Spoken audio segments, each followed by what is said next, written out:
Nu tai ko, jūs agurką, bitį pomidorą, sveiki gyvi.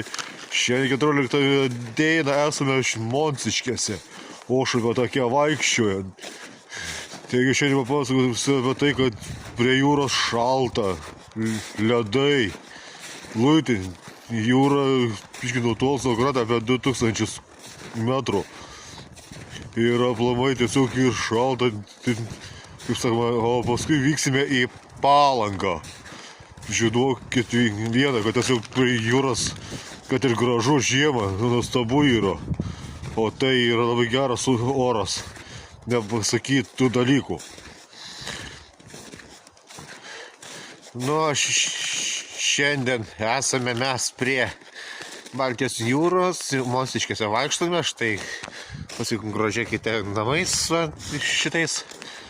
Ir mūsų tikslas šiandien reikia pasiekti Palangą, kokią pusę 8 išvažiuoti iš čia su mikroautobusu, kurio maršrutą aš gal neminėsiu.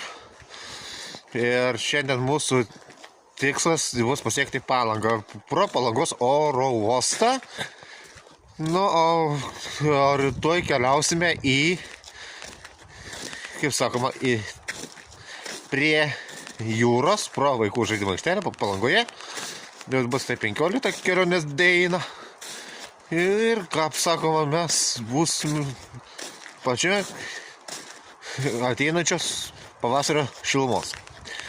Nu, pavasario šilumą, kaip žinome, mes visi labai laukėme, tiesiog, kad ir šalta, tai yra nemalonu, juntamumas -15, o realiai yra gal kažkur apie -10-12 laipsnių šalčio.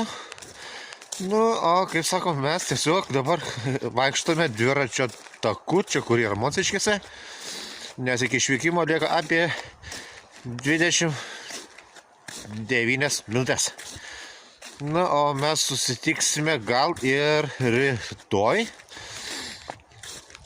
O mes dabar dar papasakosiu apie tai, kad tiesiog miško jūra mums siunčia nuostabų gaivą. Ir tikimės gal atšils ir jau vasario vidurį apie 22-23 dieną. Nu, o ko aš jums pasakysiu? Jeigu jūs pažiūrėjote iki pat galo, paspauskit laiką, parašykit komentarą, o susitiksime su jumis rytoj. Taigi, sakau, iki pasimatymo.